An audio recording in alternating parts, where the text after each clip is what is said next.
Hello and welcome to all our viewers in Nigeria and around the world to a news cycle on global television. We're live in the nation's capital, Abuja. I'm Uyi Agumofwegbe. President Bola Tinubu has approved the appointment of a new board and management team for the National Heart Commission, NACAM, pending confirmation by the Nigerian Senate. This was announced in a statement by the presidential spokesman, Ajire Ngelale. Those appointed included Jalal Arabi as chairman, Aliyu Abdulrazak, Commissioner Policy, Personnel and Finance, Anofi Elegushi as Commissioner Operations, and Professor Abubakar Yagawal as Commissioner Planning and Research. Membership drawn from the geopolitical zones include Dr. Muhammad Umaru Ndagi, North Central, Abba Jato Kala, Northeast, Mohammed bin Othman, Northwest, Tajuddin Oladejo Abefe, Southwest, Aisha Tubi Ahmed, Southeast. Others were Zainab Musa, South-South, Professor Musa Inowa Fodio, Jamatul Nasrul Islam, Professor Adedmizi Mahfouz Adebola, Supreme Council on Islamic Affairs. Vice President Kashif Shettima has appealed to warring stakeholders of the All Progressives Congress APC in Benue State to bury their hatchet to the development of the tribe in the state. The Vice President made the appeal during his visit to Makurdi, the state capital, to flag off the micro, small and medium enterprises MSME clinics. Political observers have said the crux of the crisis lies on the doorstep of the state governor Hyacinth Alia and his perceived godfather, the secretary to the government of the Federation, Senator George Akume, over alleged control of the party structure in the states, with their loyalists doing the exchanges on their behalf.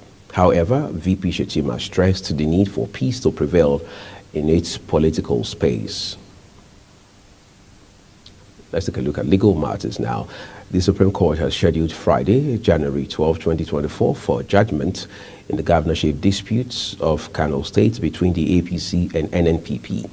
Abba Yusuf, member of the New Nigeria People's Party, NNPP, was declared winner of the Kano State governorship election held on 18 March by Nigeria's Electoral Commission, INEC. However, the All Progressives Congress had challenged the outcome of the election, alleging electoral malpractices and asking its governorship candidates at the poll, Nasiru Gawuna, be declared winner of the election. Kano State Governorship Election Petitions Tribunal and the Court of Appeal in Abuja upheld Gawuna's case and nullified Governor Yusuf's election. Following the suspension of Minister of Humanitarian Affairs and Poverty Alleviation, the ministry's permanent secretary, Abel Olumoyiwa Enita, has assumed responsibility for the ministry. His action is in line with the directive of President Bola Tinubu, who had suspended Edu on Monday over the alleged payment of public funds into private accounts. Enita assumed responsibility after a letter to that effect from the office of the secretary to the government of the Federation was given to him on Monday night. Recall that President Bola Tinubu, through his special advisor, Media and Publicity, Ajire Ngelale, had directed the suspended minister to hand over to the permanent secretary of the Federal Ministry of Humanitarian Affairs and Poverty Alleviation. New developments in the Christmas Eve attack on Plateau State villages have revealed the recent apprehension of 3 individuals in association with a gun-running syndicate linked to the incident. The Nigeria Police Force, during a press briefing in Abuja, disclosed the arrests alongside 64 others involved in various crimes nationwide, including kidnapping, gun-running, one-chance armed robbery, banditry, and culpable homicide. Kikelomo Okere has details. The first public relations officer, Muyiwa Adejobi, stated that the Plateau suspects are presently in police custody, actively cooperating in the ongoing investigation. The arrest conducted by the Nigerian Police Force Intelligence Department Tactical Team and DFI and STS resulted in the seizure of significant evidence, including 5,454 rounds of live ammunition, 300 live cartridge, 50 empty ammunition shell, 68 rifle, and 33 ATM cards. Earlier, the Plateau State Police Command had announced the arrest of 8 suspects related to the recent killing in the state. The very first of such instances that we will be bringing to your notice today is the Yellowtail period attack on some villages in Plateau State. Recall that Inspector General of Police IGP Kayode Adeolu Egbeto PDM was in Plateau State to conduct on-the-spot assessment of the affected areas, replacing tactical strategies to bring to book the perpetrators of these attacks. These strategies are already yielding results. Our 3 suspects who are members of a gun-running syndicate linked to the attacks have been apprehended and are currently in police custody assisting with the investigation. The suspects are Ahmed Sulaiman, Balikisu Aliyu, and Aboki Samuel. Upon the arrest, the following exhibits were recovered: 1 ash-colored golf car, 1 AK-47 rifle, 1 AK-49 rifle, 1,000 rounds of live ammunition, and 5 magazines. Additionally, Adejobi highlighted the arrest of 4 individuals in connection with the bank robbery in Otukpo, Benue State, where 9 AK-47 rifles were recovered. Also, during a confrontation at the hideout in Taraku Village, Buruku local government area of Borno State, 5 suspects succumbed to the superior firepower of police operative. Furthermore, a 3-man gang of car snatchers from Lagos was paraded, with 1 member attributing their criminal activities to the prevailing economic challenges. The IGP is making sure that we take charge of some of these operations. We are even planning to float some operations to tackle some of these insecurity we experience in some areas across the country. The IGP is working hard as has flagged off a segment of Special Intervention Squad in Plateau State, which is under the direct supervision of AIG in charge of Zone 4 in Makurdi, who has been temporarily located to Jos in Plateau State to oversee the special operations we are doing to make sure we restore peace back to affected areas in Bokos, back in Ladi, Mango, and other areas of Plateau State. However, the Inspector General of Police reiterated the commitment of the Nigerian Police Force in ensuring the safety and security of the citizens by relentlessly cracking down on criminals and criminally related activities, as well as continue to work tirelessly to ensure Nigeria is a safe space for everyone. Kike Lomo Okeri, Global Television News. Thank you, Kike Lomo. In a bid to get to the bottom of how humongous cash was moved from the Ministry of Humanitarian Affairs and Poverty Alleviation to private hands, the Economic and Financial Crimes Commission, EFCC, has extended its probe to directors and other key officials of the ministry and its agencies. The top officials were summoned by the Anti-Graft Agency to meet face-to-face with the suspended Minister Betta Aidu, the suspended coordinator of the National Social Intervention Program, Halima Shehu, and top bank officials whose vaults were used in custodying the huge cash without reporting to the authorities, in keeping with financial reporting protocols. They were invited based on the fact that some of those interviewed earlier had mentioned some of them as having played one role or the other, and some of them based on determination to get all the facts and arrive at a decision that will be fair to all the parties. The Central Bank of Nigeria, CBN, has appointed new executives to oversee the affairs of Union, Keystone, and Polaris banks. This follows the dissolution of the board and management of the banks by the Apex Bank. In its report to President Bola Tinubu, the panel led by Jim Obaze had recommended forfeiture of the affected banks to the federal government. In a statement, the CBN's Acting Director, Corporate Communications, Akama Sidi Ali, stated that Olayemi Kadoso, Governor of the Apex Bank, had approved the new executives to oversee the affairs of the 3 banks, stating that the appointments take immediate effect. The police command in Gombe State says it had rescued 3 babies and arrested 16 suspects in a case of alleged child trafficking and criminal conspiracy. ASP Mahid Abubakar, Public Relations Officer of the command, said this while briefing journalists on behalf of the Commissioner of Police, Ayatu Uthman, in Gombe State. According to the police spokesperson, the command had received an intelligence report on one of the parents who sold her child to the alleged traffickers. Chief of Army Staff, Lieutenant General Taoreed Lagbaja, has cautioned soldiers against the abuse of social media, warning that the Army authorities will not take it lightly with any personnel who take to social media to denigrate constituted authorities. The Army boss, who gave the warning while addressing soldiers during a familiarization tour at 14th Brigade Ohafia Army State, tasked soldiers with showing loyalty and respect for the core values of the Nigerian Army. Condemning the recent uncomplimentary remarks by a one-way driver soldier against the governor of Lagos State, the Chief of Army Staff threatened severe sanctions against any soldier abusing the use of social media.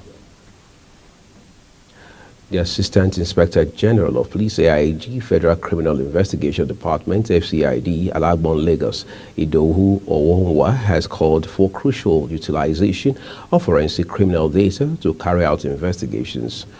Owonwa made the call while briefing others and officers as well as men of FCID on the current initiatives of the IG to reinstate the department as the leading investigative agency in accordance with the rule of law and professional excellence, making emphasis on the imperative use of intelligence-led tools to bolster investigations.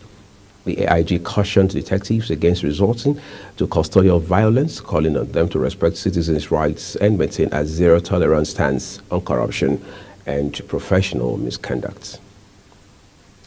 The Executive Secretary of the Nigerian Christian Pilgrims Commission, Reverend Yakubu Pam, has said that the ongoing conflict between Israel and Hamas has necessitated the change from visits to biblical sites in Israel and Jordan to sites in Greece and Rome. Pam made this known while addressing journalists in Abuja and emphasized that the security and welfare of the pilgrims remained the prime concern of the NCPC. The Commission also stated that the new 3 million pilgrimage costs, covering return flight tickets, hotel accommodation, 3-course meal per day, and tours of holy sites in the executive luxury buses for 6 nights and 7 days, was exclusive of pilgrims' traveling allowances, while states and private pilgrims were expected to meet up with payment before the last day of January 2024. Chairman and Chief Executive Officer of the National Drug Law Enforcement Agency, NDLEA, Brigadier General Marwa, retired, says the upgrade of the forensic laboratory of the agency by the United States Bureau of International Narcotics and Law Enforcement Affairs will enhance operational standard and optimal performance of the agency in its renewed fight against substance abuse and illicit drug trafficking in Nigeria. Marwa, who stated this in Lagos, said the facility is anticipating the provision of state-of-the-art analytical equipment to enhance optimal performance in line with standard operational laboratory procedures and best practices, which in turn will enhance evidence-based analytical processes in forensic analysis. The NDLEA boss, who was represented at the event by the agency's Director of Media and Advocacy, Femi Babafemi, emphasized the importance of modern forensic laboratories to the successful fight against illicit drugs in the country. You're watching News Cycle, coming to you live from Nigeria's capital, Abuja. We're on StarTimes, channel 276. Kindly follow us on all social media platforms using our Global TVNG and other handles, as you now see on your screen. When News Cycle returns, ANEC calls for applications from election observers for by-election. The news continues shortly with details of this and more for you right after this short break. To stay with us.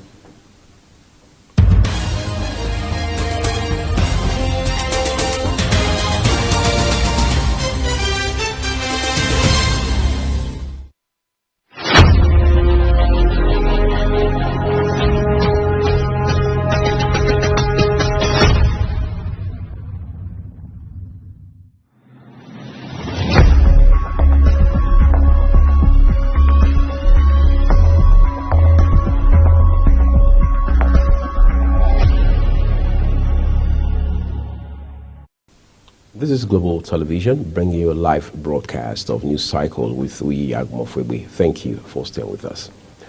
Following the growing insecurities along the Abuja-Kaduna Expressway and kidnapping attacks on commuters that corridor, the Inspector General of Police, IGP Kayode Egbetokun, has implemented measures to enhance safety and security in the region. The IGP emphasized the need for collaboration between various security agencies and concerned communities in the region. He urged the public to remain vigilant, report any suspicious activities, and cooperate with security personnel, as the collective efforts is crucial in maintaining the security and well-being of all residents and travelers. He assured the public that these will strengthen security measures as part of an ongoing commitment to ensure a secure and peaceful environment. A federal high court in Abuja has ordered the remand of a former Minister of Power and Steel, Olu Agunoye, in Kuje Correctional Service. The Economic and Financial Crimes Commission, EFCC, had arraigned Agunoye over allegations of fraud in the Mambila Power Project. Agunoye was brought before the Federal High Court in Abuja on Wednesday, where he pleaded not guilty to the charges against him. The judge, however, ordered that the embattled former minister be remanded pending when bail would be granted. Lagos State Micro-Enterprise Support Initiative, through the State Ministry of Women Affairs and Poverty Alleviation, WAPA, has given out various working tools to at least 1,000 beneficiaries. At least 11,885 participants have benefited from the Lagos State Government Micro-Enterprise Supports MERCI across 19 skills acquisition centers in the last 4 years in the state. Meanwhile, so far, about 18,092 students have graduated from various Lagos State acquisition centers from 2019 till date. Also empowered in the last 4 years were 4,000 widows, with a total of 8,000 widows as recipients of the various poverty alleviation programs of the state governments. The Independent National Electoral Commission, INEC, has invited civil society organizations and non-governmental organizations, NGOs, interested in observing the February rerun and by-election to apply via an online portal on or before January 17. The Commission stated this in a notice issued by its Acting Director, Electoral Party Monitoring, Hawa Habib, in Abuja. She added that INEC was conducting the by-election and rerun elections stemming from the 2023 general election as directed by various election petition appeal tribunals. On the foreign scene, dozens of people took to the streets in Cape Town on Thursday in one of several demonstrations planned across South Africa in support of the government's genocide case against Israel. Lawyers for Pretoria are presenting their case at the United Nations top courts in The Hague, where South Africa lodged an urgent appeal to force Israel to immediately suspend its military operations in Gaza. South Africa argues that Israel is breaking its commitments under the UN Genocide Convention, alleging the bombing and invasion of Gaza is intended to bring about the destruction of a substantial part of the Palestinian national, racial, and ethnical group. The Niger Republic military dictators have freed the wife and son of the ousted President Mohamed Bazoum. The military junta, led by General Abdurrahmani Chani, removed Bazoum from power on 26th of July 2023 through a coup. The toppled president, alongside his wife Khadija and 22-year-old son Salem, were detained under the house arrests. According to reports, Bazoum's wife and son were released provisionally by the junta. However, the junta was silent on the fate of the ousted president. The judge in Donald Trump's New York fraud trial has withdrawn permission for the former U.S. president to give a closing argument as the case concludes, court filings showed on Wednesday. Trump stands accused of fraudulently inflating the value of his properties, and New York Attorney General Letitia James is seeking $370 million from him, as well as to have him barred from conducting business in the state. Both legal teams will begin to give closing speeches today. Donald Trump, the front-runner for the 2024 Republican presidential nomination, and his two other sons are accused of fraudulently inflating the value of real estate assets to receive more favorable bank loans and insurance terms. UK and US naval forces have repelled the largest attack yet by Yemen's Houthi rebels on Red Sea shipping, UK Defense Secretary Grant Shapps said. A carrier-based JAIS warship shot down 21 drones and missiles launched by the Iran-backed group overnight. The Houthis said they targeted the U.S. ship in retaliation for the killing of rebels who tried to attack a container ship by using speedboats last month. Sharp said he had no doubt that Iran was heavily behind such attacks. Let's take a look at business. The federal government, through the Ministry of Industry, Trade and Investment, has engaged major companies under the pioneer status of the National Sugar Master Plan on collaborative terms to curtail the rising price of sugar and improve the capacity of local sugar production in Nigeria. This was disclosed by the Minister of Industry, Trade and Investment, Doris Uzoka Anite, after a tour of sugar companies. The minister in a statement said the move is to maintain the price stability of the product, especially during the upcoming Ramadan period. She further stated that the sugar refineries' pledge is a clear demonstration of their alignment with the government's efforts to bolster the agricultural sector for food security and pledged the full support of the government to the growth of the sector. Ministry of Agriculture and Food Security says it is not in charge of the distribution of 57.8 billion naira worth of food palliatives approved for members of the National Assembly by President Bola Tinubu for onward distribution to their constituents. The ministry's Director of Information, Joel Oruche, said this in a statement. This is contrary to the claim by the presidency that the president, through the Ministry of Agriculture and Food Security, had distributed rice and other food items as palliatives to the lawmakers.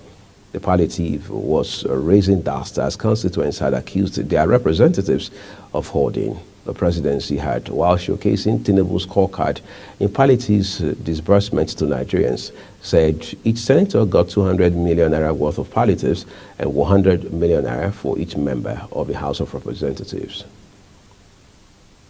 The Nigeria Customs Service says the 2024 revenue target of 5.07 billion naira signifies the government's confidence in the customs service capabilities in contributing to the nation's fiscal well-being.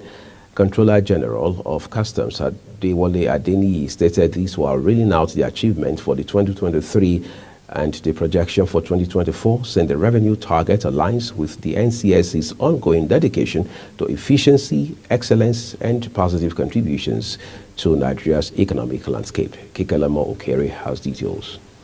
The Nigerian Customs Service says it will rigorously implement zero-tolerance approach towards smuggling, especially petroleum product exportation. The Controller General of Customs added that the service remains resolute in addressing border management challenges, balancing security concerns with trade facilitations. Adeniyi noted that the NCS is also conscious of the topical trend and issues that will impact the service operations in 2024, which include alignment with government policies direction, exchange rate effect, border management, custom modernization, among others. As we advance in 2024, we are committed to strategically charting the course for the future.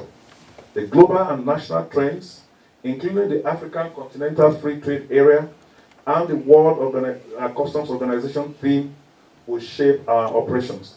The focus remains on aligning our activities with government policy, enhancing stakeholder engagements, and fortifying operational preparedness through technological advancements and capacity building. We will continue to adapt to emerging challenges, we will foster collaborations, and we will uphold our commitment to integrity and administrative procedures. While identifying fluctuation in exchange rate as a notable factor influencing the service operation, he noted that NCS is aimed to address the challenge proactively by considering strategies to mitigate potential adverse effects.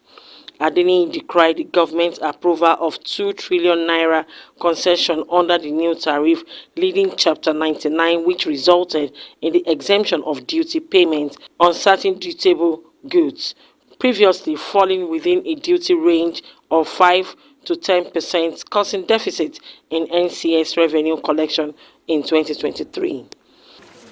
In 2023, NCS achieved a significant milestone by recording a total revenue collection of 3 trillion 206 billion 603 million 417,315 naira and 47 kobo, marking a noteworthy 21.4% increase over the preceding year's total revenue of 2.6 trillion naira. It further reels out that all is set to inaugurate the revamped electronic auction strategically designed to enhance transparency in the auction process. The CJ further reiterated that NCS will continue to adapt to emerging challenges, foster collaboration, and uphold its commitment to integrity and administrative procedure. Kike Lomo Ukeri, Global Television News. Let's take a look at sports now. Top seed Djokovic has drawn Thursday against qualifier unlucky loser to begin his bid for an 11th Australian Open crown and could meet fellow Grand Slam champion Andy Murray in the third round. The Serbian, who has won 24 majors, defeated Stefanos Tsitsipas in last year's final and then added the French and US Open titles to his collection. However, the 36-year-old will begin his defense under an injury cloud after a twist and a wrist problem hampered him at the United Cup, where he lost to Australian Alex de Minaur. Greece 7th seed Tsitsipas has a tough task to repeat his 2023 feat with former top 10 Italian Matteo Berrettini, his opening opponent, and Djokovic, a potential quarter-finalist. And that's it on News Cycle, and it came to you live from Nigeria's capital, Abuja. We're on StarTimes channel 276. Kindly follow us across all social media platforms using at Global TV NG and other handles as you now see on your screen. I'm Uyi Agmofwe saying a big thank you to you for watching. We'll see you again on News Express.